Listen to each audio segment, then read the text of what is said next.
दूरसंचार विभाग ने भारत में बने नए या इंपोर्ट किए गए सभी मोबाइल फोन्स में संचार साथी ऐप को पहले से इंस्टॉल करना अनिवार्य कर दिया है। संचार साथी एक सरकारी मोबाइल एप्लीकेशन है जिसे लेकर दावा है कि इसके साथ स्मार्टफोन चलाना ज्यादा अधिक सुरक्षित हो जाएगा। ये ऐप यूजर्स को अपने मोबाइल कनेक्शन को ट्रैक करने, ये जांचने कि उनका फोन असली है या नहीं और फोन खो जाने या चोरी होने पर उसे ब्लॉक करने में मदद करता है। लेकिन विपक्ष को ये ऐप बिल्कुल रास नहीं आ रहा है। विपक्षी नेता इस ऐप का कड़ा विरोध कर रहे हैं। You said snooping app, so it is a snooping app. I mean, clearly, it's ridiculous. Now, where else do they want to, I mean, citizens have their right to privacy. Even all of you must have a right to privacy to send your messages to family, friends without the government looking at everything. It's not just one thing. It's not just snooping on the telephone. It's overall. We are turning this country into a dictatorship. In every form. You ask me every day why Parliament is not functioning. It's not functioning because they are refusing to talk about anything.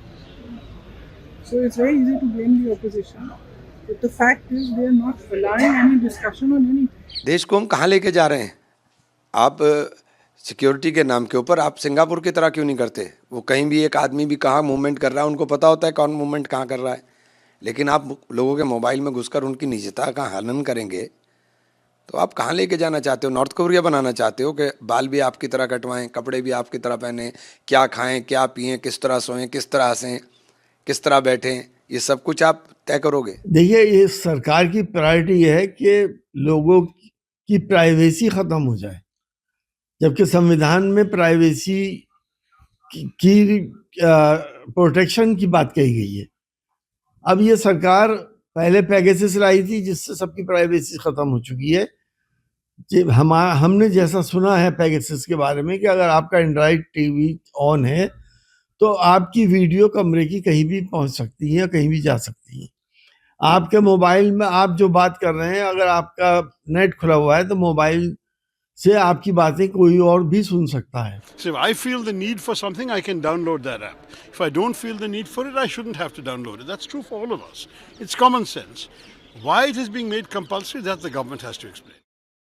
वहीं विपक्ष का विरोध और बवाल बढ़ता देख केंद्रीय मंत्री ज्योतिरादित्य सिंधिया ने साफ कर दिया है कि इस ऐप को रखना जरूरी नहीं है, आप चाहे तो इसे डिलीट कर सकते हैं। इसके आधार पर ना कोई स्नूपिंग है, ना कोई कॉल मॉनिटरिंग है।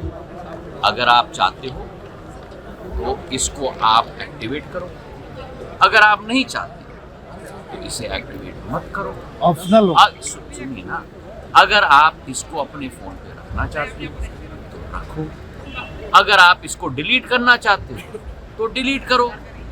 जिस तरीके से, उदाहरण के तौर पर आपके फोन पे जब आप फोन खरीदते हो तो उस पर कई ऐप्स आ जाती है, जैसे गूगल मैप्स भी आ जाता है। अब आपको गूगल मैप इस्तेमाल नहीं करना है तो आप डिलीट कर लो। अगर आपको संचार साथी इस्तेमाल नहीं करना है तो डिलीट कर दो। ऑब्वियसली डिलीट कर सकते हो आप, कोई प्रॉब्लम नहीं है। लेकिन तो ये बात क्लैरिफिकेशन अभी तक एक मिनट, वही तो हर भ्रम डेटा प्रोटेक्शन ये कस्टमर प्रोटेक्शन की बात है और हर भ्रम को मैं तोड़ने की कोशिश कर रहा हूँ। आपको डिलीट करना है तो आप डिलीट कर दोगे। आप ये ऐप संदिग्ध कॉल, धोखाधड़ी के प्रयास और संदिग्ध लिंक को रिपोर्ट करने की सुविधा भी देता है। सोमवार से ही संचार साथी को मोबाइल फोन में अनिवार्य किए जाने पर लगातार हंगामा मचा है। विपक्ष सरकार पर इस ऐप के जरिए जासूसी करने का आरोप लगा रहा है। हालांकि सिंधिया की सफाई के बाद काफी चीजें स्पष्ट हो गई हैं।